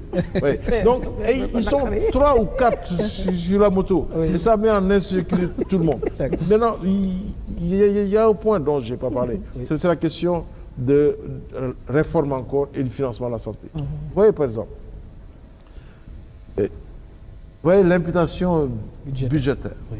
L'imputation budgétaire fait qu'on envoie aux finances, au ministère des Finances, la facture de traitement des fonctionnaires au prix le plus élevé. Au prix le plus élevé. Parce que l'imputation budgétaire, nous pouvons admettre hôpital seulement. Exact. Tu prends l'instituteur de Nioro. J'ai bien donné l'exemple de Nioro. Qui doit se faire soigner au niveau primaire. Voilà. Normalement. L'infirmier de Nioro passe devant le centre de santé de Nioro. C'est ça. Prend le véhicule, va à Kaolack, se fait soigner. À la porte, il est reçu par un médecin de porte qui est rarement plus ancien que le médecin de district. Exact. Qui lui est ancien. Mais sa prise en charge fait que nous l'aimons faux. Et je me suis toujours demandé, mais pourquoi un syndicat d'une casse l'eau? Mais parce qu'il ne paye pas. Non, il paye justement. Oh, il paye mal. Ah non, il paye le transport là. Non, je parle de l'État. Ça de l'imputation. Ah si, l'État paye. Que si. Oh, attends, c'est un ancien directeur. C'est un ancien directeur d'hôpital. Moi qui vous parle, actuellement, ils nous doivent actuellement la dette de l'État par rapport au système privé, mais c'est des milliards de francs. C'est sûr. Les imputations ne payent pas. C'est la raison pour laquelle les privés ne les prennent pas. Non, c'est un retard. C'est un retard de paiement. Mais des retards de 3 ans, 4 ans. C'est pas grave. C'est un retard de paiement. Mais l'État paye. Ça, je certifie que l'État paye. Non, mais c'est la réalité, tu as pas fait. On peut aller plus vite. Et d'ailleurs, justement, ce qui fait que l'État a du mal à payer, c'est qu'on paye au prix le plus élevé. Absolument. C'est-à-dire la facture ça devient trop cher. Due par l'État. mun na wàcc su fekkoon ne au lieu ngay dem hôpital centre de santé bi ngay dem. su boobaa dañ la faj et en plus su boobaa l'instituteur ne rate pas son cours. Il n'a pas besoin de voyager. Oui, et donc yëpp ay réforme la. et mënul gaaw. Donc il faut construire et chaque secteur day am cahier des charges après on remet à jour ñu xool fu ñu ci toll. C'est une construction de longue haleine. Il faut que nit ñi patient un peu. Je remarque une chose depuis 1 mois et demi. Je remarque une grande impatience. Les Sénégalais, c'est l'espoir aussi. Voilà, c'est l'espoir, c'est normal, mais am na loo xam ne mënuñu dog Fallou. Non, c'est que li mu si bëgg a wax rek mooy dafa laal benn point bu am solo si imputation budgétaire yi. Parce que li ñuy ràññee moo di ne au Sénégal, c'est-à-dire notre système sanitaire est supporté par les pauvres. C'est ça le gros du problème. 51%. Ménage yi ñoo koy supporté mooy ci poche lay jógee. Loolu mënoo ci am système sanitaire bu jàkk. te pour ñu mën nekk il faut que même on a parlé de couverture sanitaire universelle mais parlons des assurances des IPM la dette bi nga xam ne moom xaalis bi ñu ameel hôpitaux yi ak privés yi. même CMU. c'est un gros problème boo xam ne l'État dañuy nekk ay génn ay pistes de solution. Il faut que état bi fëgg assurance sénégalaise yi ñu xam ne dañu war a fay. parce que mënoo di liggéeylu ay privés.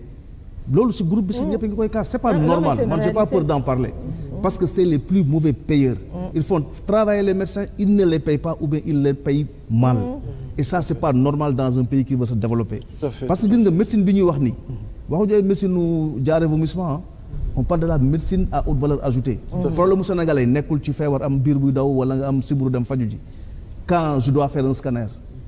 Combien ça coûte un scanner au Sénégal? Ça coûte excessivement cher. Les dépenses catastrophiques. Exactement, catastrophique. Da nga koy gis des fois en consultation nga jàkkaarloog malade ne ko da nga koy bindal scanner tey ci suba moo ci mujj il te dit que man mënu ma ko fay. parce que li nga may laaj moo ëpp sama salaire. day ubbi di mocc di leen expliquer ne xëy na sax cher na lool mais ñu ñëwaat ci benn affaire éco cher na mais moo gën a moins cher que dëj. Il faut faire mal pour souvent ñu mën a. c'est une question de priorité yi mu doon. question de priorité c'est-à-dire soo ko deful ni tey maar reytaale boo fi bàyyeekoon dañ takk ñetti nag ça va faire plus dama sa mbokk yi di takk nag yi ñu faj si la. donc question de priorité boobu moo ci nekk. Fallou je te coupe pas mais damay wax souvent day gis benn affaire ci que dëj. dañuy teg benn lay. lay non. lay boobu serait tellement bien qu'on mette ça au chevet du malade. Exact. On déplace la yi. soo feebaree nga ñëw ñu teg. mais kenn du teg foofu.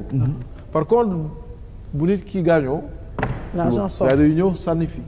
mais ouais donc non c'est même pas puukare mais c'est culturel et voyez que loolu changement boobu mënul gaaw. changement boobu mënul gaaw. mais c'est notre devoir de travailler à cela pour que nos petits-enfants vivent mieux que nous. d'accord alors donc je rappelle que yéen a ngi doon am au bas de l'écran mot to mot donc mi ngi noonu.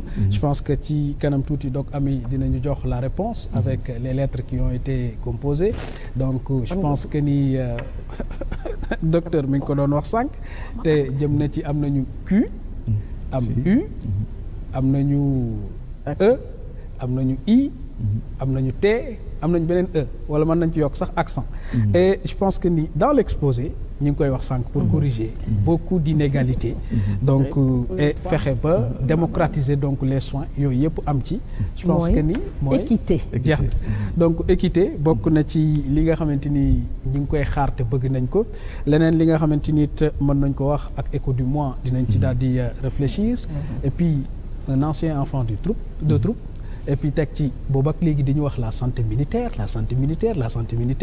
écho du mois kañ la ñu am ak kañ la ñuy découvrir la dernière question xam naa ni laata ñoo jox ñu ñëw parce que on a fait le tour mooy rek yaa ngi doon wax ni CMU agence bi je pense que ni war nañ ko réorganiser waat wala mission yi war nañ ko xoolaat. Il y a une réforme j'ai bien fait d'ailleurs d'amener voilà il y a une réforme qui fait passer l'agence de couverture maladie universelle à couverture et qui devient agence CNCMU, donc c'est un décret qui date du 27 mars 2024. Oui. En réalité, le rôle du jeu, c'est vraiment d'assurer l'assurance du secteur informel, du secteur agricole, donc tout ce qui est monde rural, et aussi vraiment d'être une caisse pour fédérer l'ensemble des dispositifs de l'assurance. Je crois que c'est une très grande, c'est un très grand pas vers la, comment dirais-je encore, vers le renforcement du dispositif, vers la défragmentation. C'est trop fragmenté actuellement, et une mesure comme ça vise à défragmenter davantage. Maintenant, ce qu'il faut dire, c'est que quand on l'appelle CNCSU et que ça ne traite que de ça, on peut croire que CSU égale ça. Or, ceci n'est qu'une partie de la CSU. Encore une fois, l'assurance maladie, la rationalisation de l'assurance maladie, le renforcement de l'assurance maladie, c'est extrêmement important. Mais ce n'est pas ça la CSU. C'est une partie de la CSU.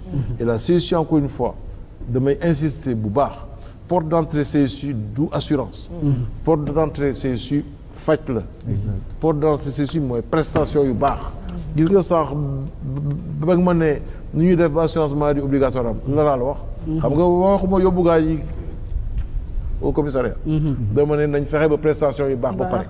loolu mooy soxla bi donc agence bi ñu ngi koy réformer mais réforme bi dafa am précipitation bu ci ne. ba ni mu tudd ak contenu bi du benn. c'est ça. li ci biir baax na mais warul tudd seen CSU parce que dañuy foog ne CSU lii rek la or CSU encore une fois ñetti composante lu am solo la mooy offre mooy paj gi mu taxaw te pour mu taxaw public ak privé dañuy lënkaloo ñu renforcer ko bâtir un système de santé résilient deuxième pilier bi mooy assurance maladie bi am mooy lii am et troisième pilier bi mooy fexe ba feebar bi néew pour que ñi ñuy faj ñu bañ a bare et su boobaa ñu mun leen faj correctement. D'accord. Voilà donc ñetti tànk lay doxee. bu ci benn sooxee rek du dem. D'accord. parce que décret boobu muy génn yaa ngi ne 27 mars. c'était à la veille des élections. non c'est même après. c'est même après les élections. voilà c'est même après ce qui n'est pas normal parce que kii waaj a ñëw joxe ci politique am ne moom CSU lay doxal. à la place de CMU. nga jëkkante génn benn décret boo xam ne dañ ko tëgg bu gaaw. voilà manquement day am. effectivement voilà léegi nag nañ ko liggéeyaat c'est une bonne chose. je trouve que c'est une bonne démarche mais bon. mais ki nañ ko jubbanti mun nañ ko jubbanti. voilà loolu laa bëggoon wax dañ koy jubbanti. c'est exactement ça. d'accord alors donc Ami écho du mois laata ñoo terminer. alors écho du mois tey comme dañu am enfant de troupe mu nekk ak ñun ancien enfant de troupe fier de ça oui c'est ma grande fierté xam nga man Mariama Ba Gorée laa def te dañu am jumelage ak Prytanée militaire donc sa partenaire là foofu mais nous sommes meilleurs bu leen neexee ba tey yéenay suñuy càmmiñ. yéenay suñuy càmmiñ. yéen vous n'avez pas de pulse. donc waaw baax na ba ma ñëw. écho du mois dañu choisir une femme. J'adore le leadership féminin. Donc j'aime bien montrer ce que les femmes font. Et dans la santé, ils font des choses exceptionnelles. Et suñu écho du mois tey dafa nekk jigéen joo xamante ne ñëpp ko ràññee ci parcours am d'abord ci xarañam ci bugg santé. ci am diine ci fonk nit ak ci yàgg di def lu baax moo tax lu mu am rek ndam ñun dañ ciy kontaan ndax ku ñu topp la di suñu xarit moom mu ngi jàngee mu ngi am baccalauréat série C lycée Malick Sy bu Thiès en 1985 c'est important j'insiste sur ça suñu président fu mu jàngee Njagañaaw c'est juste pour dire que foo mënti nekk ci Sénégal mën nga fa réussir boo amee jom ak fulla ak fayda. Elle a été admise au concours d'entrée à l'école militaire de santé la même année bi muy def bac. Elle est docteur en médecine diplômée à l'université Cheikh Anta Diop de Dakar en 1992 et spécialiste en hépatogastro-entérologie à la faculté de médecine de Cocody, Côte d'Ivoire. En ces temps-là, je pense qu'on n'avait pas encore le. Donc en 2002, elle a été nommée chef du service d'hépatogastro-entérologie de l'hôpital principal de Dakar en 2006. Elle est agrégée en hépatogastro-entérologie de l'école de Val-de-Grâce dont parlait tout à l'heure Farba à Paris en 2012. mu dellu si Sénégal ñu nommé ko chef du département de médecine de l'hôpital principal de Dakar en 2014 jusqu'en 2023. 2023 nag macha allah elle a été promue au grade de médecin général de brigade. La première femme générale au Sénégal de brigade ba pare ñu nommé ko directeur de l'hôpital principal de Dakar en mai 2023. Je veux nommer le professeur Fatou Fall. di ko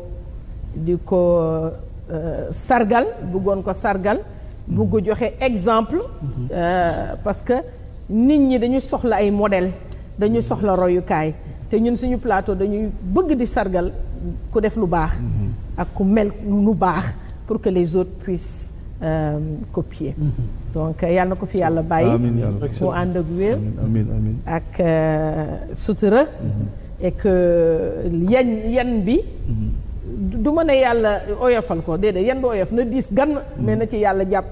d'accord pour mu mën ko def. alors Doc Fallou laata Doc Farba tëj. waaw mais li mu wax moom mënuñ ci yokk yu bari xam nga dëkk bi fi mu toll moom damay wax gars yi ne jigéen na góor a ci am. te bu ñu gisee jigéen def lii dafa war a pousser à une réflexion. Effectivement. ndax dañuy xool ne tey dañu nekk ci dëkk bu nga xam ne plus de 50% de nos forces vives mooy jigéen ñi dañ leen a cantonné ci dem duggi marché togg yekk ak raas ndab te war nañ dépassé foofu ñuy wax sànq développement ñaari loxo ñoo koy def mooy góor ak jigéen lu góor mën jigéen mën na ko mën. Effectivement. L'exemple bi ñu joxe nii dafay war ne xale yu jigéen ñi fu góor yegg jigéen mën na faa yegg. mu nekk une première et loolu lu am solo la. ñu xam ne jigéen rôle am rek du nekk ci ay tâches ménagères mais fi góor mën a yegg mën na faa yegg parce que intelligence kese la. te les hommes ne sont pas plus intelligents que les femmes. donc lii dafa nekk lu ñu war di gën a di suuxat di ko gën di wane. pour gën a mën a may fit suñu doomi jigéen yi ak suñu rakk yu jigéen yi ñu mën a xam ne war nañ mën a yegg fu sori. donc ñu ngi koy sant di ko gërëm di ko ñaanal aussi yàlla guddal ab fanam. te lépp li nga xam ne dal na ko ci mu jikko te mu barkeel ci moom ak ci njabootam. D'accord docteur Farba. Voilà. Votre appréciation. La note finale. En tout cas ce que Ami vient de dire est important. donc ñu war ci kontaan lool gis une dame comme général Fatou Fall. nommé ko général ba pare nommé ko directeur hôpital principal. ñu war ko rafetlu di ko féliciter di ko ñaanal plein succès encore une fois. Pour moi le succès d'un hôpital c'est plus de sécurité pour les populations. Absolument. Ce n'est que ça. Et j'avoue que bi ngay lire moi je pensais à une autre et donc je rate pas l'occasion aussi de la féliciter. Elle s'appelle colonel Yohani Louane. Tout à fait. Colonel Yohani Louane, pourquoi ma di ko féliciter, c'est son équipe qui a réussi la première transplantation rénale. suñu buggee nit ñi du ñu fajoo ci dañ leen di mën faj fii. c'est important parce que soo ko mënul def fii rek nit ñi dem wuti ko feneen. Et moi j'ai eu la chance de la rencontrer en mai 2023. On s'est rencontré au Maroc Et c'est la première fois qu'elle me parlait de ça. Et je l'avais fortement encouragé en lui disant il faut y croire. Exact. Il faut que les gens osent faire le pas. Si on attend que toutes les conditions soient réunies pour faire, on ne fera jamais. Le risque zéro n'existe pas. Donc ça c'est important. Mais nag jeexale ci fenn aussi ci reconnaître les efforts importants qui ont été faits. Important parce que comme on dit sooy voyager ngay xam. Mais ñun c'est normal que ñu bañ ñu ñuy comparer ak ñooñu. Le niveau d'exigence n'est pas le même. Exact. Il a parlé de 100 et quelques années de fac de médecine. C'est normal. Hein? On ne dit pas que ce qu'on a fait n'est pas bon. Moi, je peux pas le dire. Je suis un acteur, moi.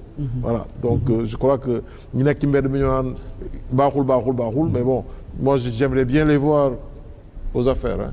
Donc, c'est pas aussi facile, mais il faut admettre que c'est perfectible. Exact. Et loolu mooy tax ba ay waxtaan yu mel nii am sens. lu ci waaye wax rek. dafa jàpp ne contribution laay teg pour que mu gën a baax. parce que su baaxee day am njëriñ ci moom.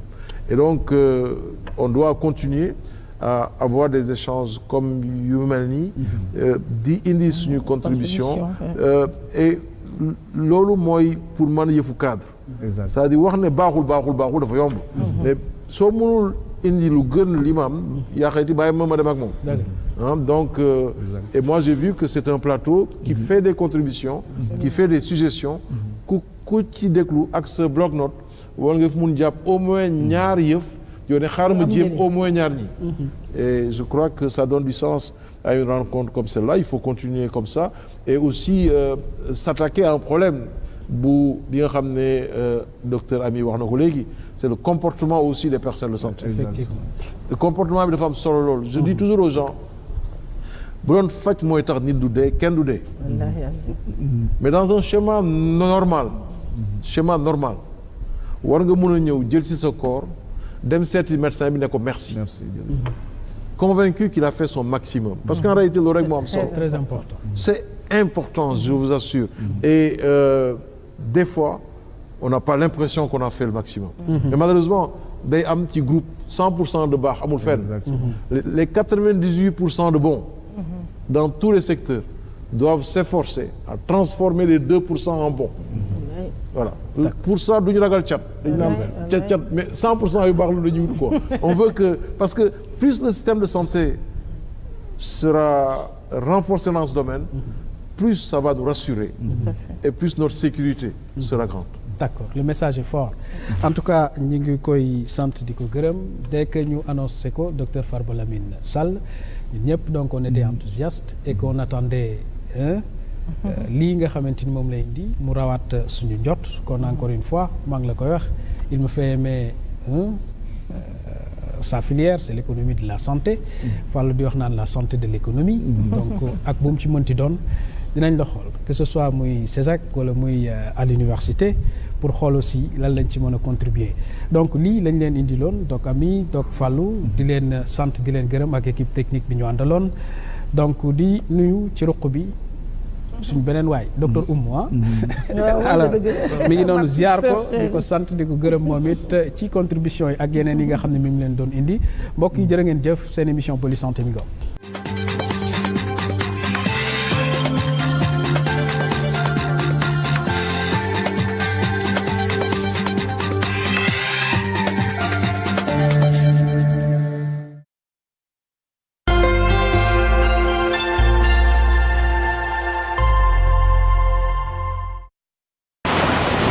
saa yi fu mu ñëw gën taxaw di garder